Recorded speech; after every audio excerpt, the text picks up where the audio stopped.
What if Jupiter swallowed Earth? Have you ever wondered what if Jupiter swallowed Earth?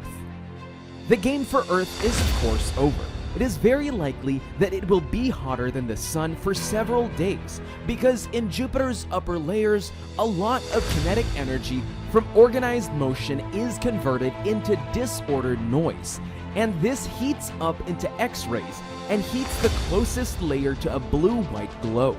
Ladies and gentlemen, this is the Epictainment Show, and here is What If Jupiter Swallowed Earth? Don't forget to leave a like and click the subscribe button. Turn on the notification bell and get instant notice whenever we upload brand new content.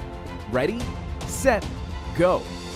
Earth has been moving towards Jupiter in the last 242 days and is now about to hit. We are now so close to the giant planet that only this fills our sky. Temperatures on Earth are rising uncontrollably. Our atmosphere is burning, and the scientific community is trying to come up with answers. What happens if the two planets collide? Is there any chance we can directly pass the gas planet? And how will this collision change Jupiter forever? One way scientists can find answers is to look back, as this isn't the first time Jupiter has collided with another planet. Nearly 4.5 billion years ago, Jupiter was involved in a violent collision with a planet 10 times the size of Earth. In this case, the collision completely changed Jupiter's core. But what happened to the other planets? And what does it say about the likelihood that our own planet will survive a catastrophe against the gas giants? For some answers, let's go back to 4.5 billion years ago when Jupiter was just a young planet, trying to find its place in the universe. Then Jupiter's gravitational pull becomes 30 times stronger in just a fraction of a million years. This destabilizes the orbits of the young planets nearby and causes some of them to fall on Jupiter. It is believed that such a planet is 10 times larger than the mass of the Earth and is composed mainly of silicate ice cores. The planet hit Jupiter at an impact speed of 46 kilometers per second, or 29 miles per hour. Jupiter lost quite a bit of mass as a result of the impact, but its original core was completely changed. Prior to the collision, Jupiter had a dense central core of heavy elements, and the rest of the planet was composed of hydrogen and helium. After the collision, the young planet's silicate ice core fused with Jupiter, thinning Jupiter's core. Heavy elements expand and mix with Jupiter's outer layers. While the collision was a pivotal moment for Jupiter, it marked the end of the path to another planet. So what are the chances that Earth's fate will be different? Let's find out.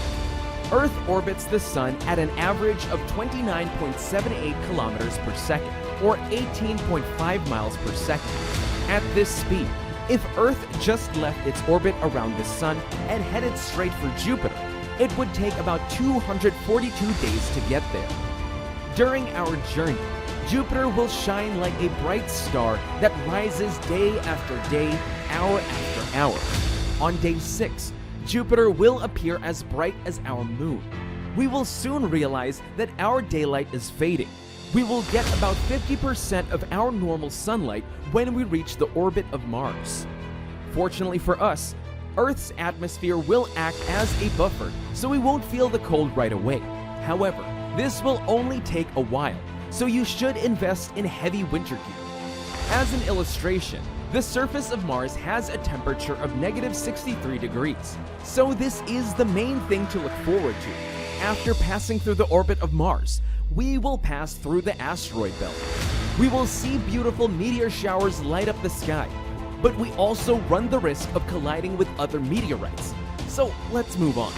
After a 242-day journey through our solar system, we will finally reach our destination, Jupiter. When Earth sinks into Jupiter, our planet's speed can increase to 60 kilometers per second, or 37 miles per second. It's 250 times faster than a plane, so hold on tight. Oh, and did we mention that Jupiter constantly has 79 confirmed moons orbiting? So there is a serious risk that we will face one of these as the Earth approaches. and if we avoid all this month. However, it will only get worse. When we fall on Jupiter, the atmospheres of both planets are compressed. The temperature rises rapidly and essentially ignites the air. But at least we won't worry about colliding with Jupiter's core, because we'll never make it there. Our planet is too small to burn up in the atmosphere before that happens. This will have a major impact on Jupiter, because the remnants of Earth will blend perfectly into its atmosphere. So if you've ever seen our planet diverge and head for Jupiter, you might want to jump on the road, maybe like we're about to cross Mars. This was all about today's episode of the Epictainment Show. Stay safe and keep watching our epic scenarios.